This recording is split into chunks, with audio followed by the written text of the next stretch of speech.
Sir याला जोडून असा एक प्रश्न की अर्ली डिटेक्शन ही ट्रीटमेंट नेमकी काय आणि त्याचा रुग्णांना नेमका कसा फायदा होतोय? निश्चित. सो अर्ली डिटेक्शन हे अत्यंत महत्त्वाचं आहे. आज कुठलाही कॅन्सर हा जर अर्ली डिटेक्ट झाला तर पूर्णपणे बरा होऊ शकतो. हो. मला इथे एक सांगायला आवडेल की पाश्चिमात्य जे देश आहेत त्यांच्यामध्ये खऱ्या अर्थाने कॅन्सरचं प्रमाण आपल्या देशाहून अधिक आहे. पण तरीही आपल्या देशामध्ये कॅन्सरमुळे मृत्युमुखी पडणाऱ्या पेशंट्सचा नंबर हा त्या देशांपेक्षा अधिक जातो आणि ह्याचं मूळ कारण म्हणजे भीती आणि जागरूकतेचा अभाव. सो मला असं वाटतं की आपल्यासारख्या प्लॅटफॉर्म्स थ्रू आपण ही जागरूकता पसरवली पाहिजे. कॅन्सरचं निदान वेळेत झालं तर कॅन्सर आजही पूर्णपणे बरा होऊ शकतो. ही भावना, ही धारणा पेशंट्समध्ये आज पोहोचली पाहिजे. आणि हे नुसतं हेच म्हणजे हे प्रायमरी प्रिव्हेन्शन झालं आणि सेकंडरी प्रिव्हेन्शनमध्ये आपण ज्या स्क्रीनिंग तपासण्या आहेत किंवा लाईफस्टाईल मॉडिफिकेशन्स याच्यावर भर देणं अत्यंत गरजेचं आहे. सर यालाच जोडून असं आहे की मल्टी डिसिप्लिनरी ट्रीटमेंट म्हणजे नेमकी काय आणि ती कशा प्रकारे ती सुद्धा रुग्णांना कशा प्रकारे फायदेशीर ठरते सध्या? मल्टीडिसिप्लिनरी ट्रीटमेंट ही कॅन्सर ट्रीटमेंटचा एक अविभाज्य घटक आहे. याच्यामध्ये वेगवेगळ्या क्षेत्रातले तज्ज्ञ हे एकत्र बसून जसे की सर्जिकल ऑन्कोलॉजिस्ट असतील, मेडिकल ऑन्कोलॉजिस्ट असतील, रेडिएशन ऑन्कोलॉजिस्ट असतील किंवा पॅथॉलॉजिस्ट असतील किंवा न्यूक्लिअर फिजिशियन असतील, हे त्या पेशंटच्या केसवर चर्चा करतात, लिटरेचर रिव्ह्यू करतात आणि एका पेशंट सेंट्रिक रुग्णकेंद्रित पद्धतीने आपण त्याचा इलाज सर्वात चांगल्या पद्धतीने कसा करू शकतो याच्यावर सखोल चर्चा केली जाते आणि अल्टिमेटली एक डिसिजन घेऊन पेशंट आणि पेशंटच्या नातेवाईकांना ती कन्वे केली जाते.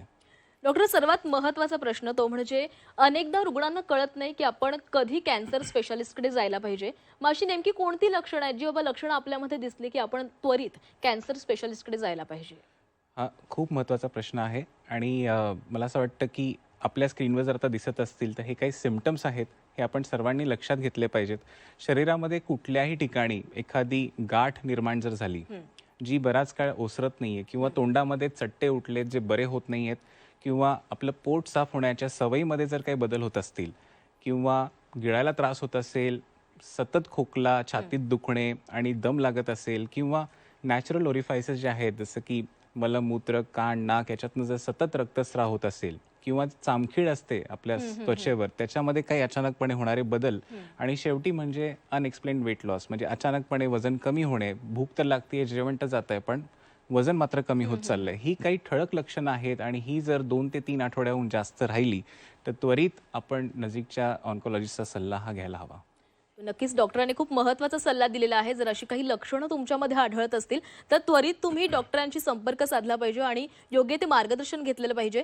सोबतच पुढचा एक महत्त्वाचा प्रश्न तो म्हणजे डॉक्टर कॅन्सर आजारामध्ये किमोथेरपी अत्यंत महत्त्वाची असते. त्यामुळे प्रत्येक रुग्णाला एक वेगळी किमोथेरपी दिली जाते की किमोथेरपी ही सारखीच प्रत्येक रुग्णाला दिली जाते?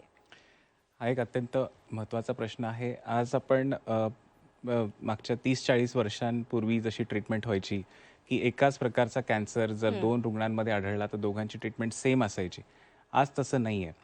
उदाहरणार्थ मी सांगू इच्छितो की जर एखादा पेशंट गर्भाशयाचा कॅन्सरच्या एखाद्या महिला जर OPDमध्ये आल्या आणि त्यांचा आजार जर हा पहिल्या पायरीमध्ये जरी असला तरी त्यांच्यामध्ये जेनेटिक टेस्ट केली जाते आणि त्या जेनेटिक टेस्टमध्ये काही असे हाय रिस्क घटक जर आपल्याला सापडले जसं की TP53 म्युटेशन तर त्यांची ट्रीटमेंट ही पहिल्या पायरीसारखी आज होत नसून तिसऱ्या किंवा चौथ्या पायरीसारखी ॲग्रेसिव्हली केली जाते. सो पहिल्यासारखं आता इतकं सोपं राहिलेलं नाही आहे. आज 2 रुग्ण सेम कॅन्सरचे असले तर दोघांची ट्रीटमेंट सेम नसते.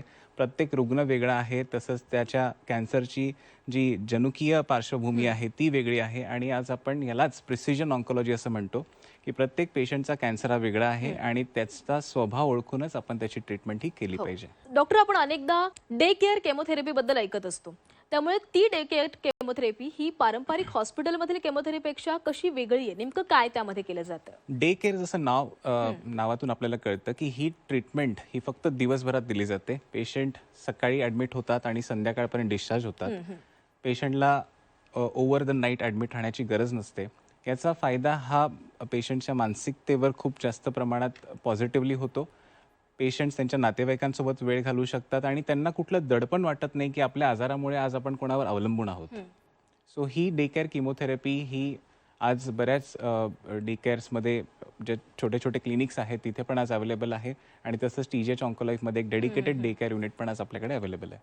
डॉक्टर, तुम्ही ऑन्कोलाईफ कॅन्सर सेंटरमध्ये गेली अनेक वर्ष काम देखील करताय. त्यामुळे त्या सेंटरबद्दल आम्हाला अधिक ऐकायला प्रचंड आवडेल. निश्चितच मॅम. सो ऑन्कोलाईफ कॅन्सर सेंटर हे एक सुपर स्पेशालिटी सेंटर आहे. याच्यामध्ये जसं मी आधी उल्लेख केला तशा कॅन्सरशी निगडीत सर्व शाखांचा समावेश आहे. म्हणजे अगदी सर्जिकल रेडिएशन ऑन्कोलॉजीपासून chemotherapy plus nuclear medicine, PET सीटीची सेवा, त्याचसोबत आमच्याकडे एक डेडिकेटेड टीम ऑफ काउन्सिलर्स आहे, जी डेडिकेटेड टीम ऑफ डॉक्टर्स आहे, जे कॅम्प्स कंडक्ट करतात आणि इवन HPV वॅक्सिनेशनचा पण प्रसार करत असतात. सो आपण नुसतं कॅन्सर क्युअरबद्दल प्रयत्न करत नाही, तर कॅन्सरचं प्रमाणही कसं कमी होईल ह्या दृष्टिकोनातनं एक होलिस्टिक अप्रोच आपण ऑन्कोलाईफ मार्फत आज समाजाला देऊ पाहतोय. डॉक्टर, आणखी या संदर्भातलाच महत्त्वाचा प्रश्न तो म्हणजे अनेकदा रुग्ण घाबरत असतात की आपल्यावर कशा प्रकारे उपचार केले जातील, त्यांना भीती वाटत असते. मग ऑन्कोलाईफ सेंटरमध्ये कशा पद्धतीने रुग्णांना हाताळलं जातं, त्यांना कशा प्रकारे तुम्ही सांत्वन देता, काय सांगाल? नक्कीच. सो ऑन्कोलाईफ कॅन्सर सेंटरमध्ये पेशंट जेव्हा प्रायमरी फिजिशियनकडून किंवा डायरेक्टली वॉक इन पद्धतीने जेव्हा येतात, तेव्हा प्रथम तर त्यांना आमचे काउन्सिलर्स भेटतात. त्यांचे काय प्रॉब्लेम्स आहेत, त्यांना भीती आहे का, त्यांचं एक प्रायमरी सांत्वन तिकडे केलं जातं आणि तिथून मग ज्युनियर डॉक्टर्सकडे त्यांना पाठवलं जातं. ज्युनियर डॉक्टर्स एक डिटेल्ड हिस्ट्री घेतली जाते त्यांची आणि मग स्पेशलिस्ट आमच्याकडे पेशंट्स येतात आणि आम्ही त्यांच्याकडे त्यांचं समाधान होत नाही तोवर वेळ दिला जातो. ऑन्कोलाईफ कॅन्सर सेंटरमध्ये जसं मी सांगितलं, बरेच डॉक्टर्स जे आहेत ते एका स्ट्रॉंग अकॅडमिक बॅकग्राऊंडचे आहेत. आपल्याकडे डेडिकेटेड ऑन्को नर्सेस आहेत आणि इतर स्पेशालिटी आहे. सो एक सर्वांगी उपचार देण्याची पद्धत ऑन्कोलाईफ कॅन्सर सेंटरमध्ये मी सांगितल्या पद्धतीने आहे आणि पेशंटला एक प्राथमिक सल्ला दिल्यानंतर त्याचा पाठपुरावा केला जातो. त्यांना वेळेत कसे सगळे रिपोर्ट्स मिळतील, रिपोर्ट्स आल्यानंतर पुन्हा एकदा त्यांच्याशी चर्चा केली जाते आणि जर ती केस एखादी अशी स्पेशल किंवा अटिपिकल जर असेल तर तिला ट्युमर बोर्डमध्ये रेफर केलं जातं आणि मगाशी सांगितल्या पद्धतीने ट्युमर बोर्ड किंवा मल्टीडिसिप्लिनरी ट्युमर बोर्ड याच्यामध्ये ती सखोलपणे चर्चा करून मग पेशंटला ते कन्वे केलं जातं आणि त्यानंतरही मानसिक सांत्वन किंवा त्यांना होप्स देण्याचं काम हे डॉक्टर्सच नाही तर काउन्सिलर्स पुन्हा एकदा करतात आणि त्यांच्या पूर्ण वाटचालीमध्ये त्यांची साथ कशी दिली जाईल यावर लक्ष दिलं जातं. तुम्ही सांगितलंच, तुम्ही खूप महत्त्वाची माहिती खरं तर दिलेली आहे. डॉक्टर, सध्या अनेक ठिकाणी कॅन्सरवर उपचार केले जातात. मात्र असं ऑन्कोलाईफमध्ये काय आहे की बाबा रुग्णांनी त्या ठिकाणी यावं आणि उपचार घ्यावेत, असे काय अनुभव येत आहेत रुग्णांना तिथे? रुग्णांकडनं जे फीडबॅक्स येतात, माझ्या माहितीनुसार ऑन्कोलाईफ कॅन्सर सेंटरमध्ये कॅन्सर ट्रीटमेंट बाबतीत ज्या काही गोष्टींची गरज आहे that is available under one roof. बऱ्याचदा पेशंट्सला ही तपासणी करण्यासाठी अमुक ठिकाणी जायचं, त्या डॉक्टरांना भेटायला तमुक ठिकाणी जायचं अशी वेळ येत नाही. आणि मी सांगितल्या पद्धतीने नॉट जस्ट प्रायमरी ट्रीटमेंट पण इलाज झाल्यानंतर त्या पेशंटची जीवनशैली, जीवनमान हे चांगलं कसं होईल, त्याची क्वालिटी ऑफ लाईफ मेंटेन कशी होईल या दृष्टिकोनातून पुढे जाऊन फिजिओथेरपिस्ट, डायटिशियन, डेंटिस्ट हे सगळ्या पद्धतीने पेशंट्सला काउन्सिल करण्याचं काम करत असतात आणि ह्या सगळ्या सुविधा म्हणजे अत्याधुनिक मशीन्स तर आहेतच, प्रशिक्षित डॉक्टर्स, नर्सेस तर आहेतच, पण एक होलिस्टिक अप्रोच जसं मी वारंवार सांगतोय ते निश्चितच आपल्याला ऑन्कोलाईफमध्ये मिळू शकेल आणि त्या दृष्टीने ऑन्कोलाईफ नक्कीच वेगळं आहे. डॉक्टर, जेव्हा रुग्णाला डिटेक्ट होतो कॅन्सर तेव्हा त्याचे कुटुंबीय घाबरतातच, पण सर्वाधिक जो कोणी घाबरत असेल तर तो रुग्ण घाबरत असतो की आता आपल्यावर उपचार होतील की नाही. बऱ्याचदा असे समज असतात की आपल्यावर उपचारच होणार नाहीत. मग तुम्ही त्या रुग्णांना काय सल्ला द्याल की बाबा घाबरू नका, उपचार होतात, असा काय सल्ला द्याल? प्रथम तर रुग्णांना त्यांच्या आजाराची माहिती असणं फार गरजेचं आहे. बऱ्याचदा नातेवाईक सांगतात की आमच्या रुग्णांना सांगू नका, त्यांना ते सांगितलं तर त्यांना धक्का बसेल आणि पुढची ट्रीटमेंट कदाचित करणार नाही. पण आमचा हा समज आहे, रुग्णांना जेव्हा त्यांच्या आजाराबद्दल आपण समजून सांगतो तेव्हा ते तितकेच जबाबदारपणे वागतात आणि ट्रीटमेंट व्यवस्थित फॉलो करतात. जसं आपण सांगितलं, रुग्ण सुरुवातीला डेफिनेटली निराश झालेले असतात, पण त्यांना आपण कधीच असं सांगत नाही की तुम्ही टेबलच्या त्या बाजूला आहात आणि आपण इथे आहोत. आम्ही नेहमी असं काउन्सिल करतो की आपण एकत्र कॅन्सरच्या विरोधी बसलोय आणि ह्या प्रवासात आम्ही सगळे आपल्यासोबत आहोत. त्याशिवाय ट्रीटमेंट रिलेटेड साईड इफेक्ट्स जे आहेत त्याच्याबद्दल त्यांना माहिती दिल्यानंतर जेव्हा कधी असे साईड इफेक्ट्स होतील त्यावेळेस वेळेत इंटरव्हीन करून त्यांचा तो प्रवास कसा स्टेबलपणे पूर्ण होईल यावर लक्ष केंद्रित करण्याचं काम. डॉक्टर, कार्यक्रमाच्या शेवटापर्यंत येताना एक खूप अत्यंत महत्त्वाचा प्रश्न. सध्या अनेक बदल होत चाललेले आहेत. भविष्यामध्ये अनेक वेगवेगळ्या पद्धतीने उपचार केले जाणार आहेत. त्या उपचारांकडे तुम्ही कशा पद्धतीने बघता आणि बदलत्या तंत्रज्ञानामध्ये ऑन्कोलाईफ कशा पद्धतीने आघाडीवर राहण्यासाठी प्रयत्न करताय? निश्चित. सो जसं मी आधी सांगितलं, आता आपण एक ब्लँकेट थेरपीपासून एक इंडिव्हिज्युअलाइज ट्रीटमेंटकडे चाललेलो आहोत. आपण प्रत्येक पेशंट आणि त्याचा आजार हा वेगळा आहे समजून ट्रीटमेंट देऊ पाहतोय.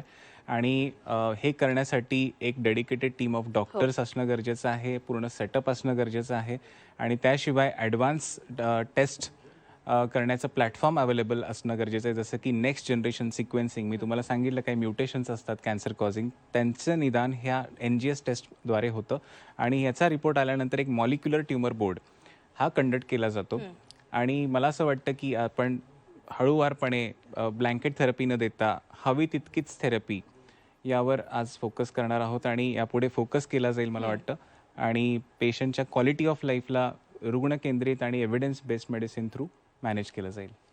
नक्कीच. कॅन्सरबद्दल अनेक समज असतात. अनेकदा भीती मनामध्ये दाटलेली असते की आपल्यावर उपचार होतील की नाही. पण ते उपचार कशा पद्धतीने होऊ शकतात हे आपल्याला आज डॉक्टरांनी सांगितलेलं आहे. आपण डॉक्टरांचे पुन्हा एकदा आभार मानूया. डॉक्टर, धन्यवाद. तुम्ही आमच्या स्टुडिओमध्ये आलात आणि आमच्या प्रेक्षकांना ही सगळी माहिती दिलेली आहे. धन्यवाद. Thank you so much.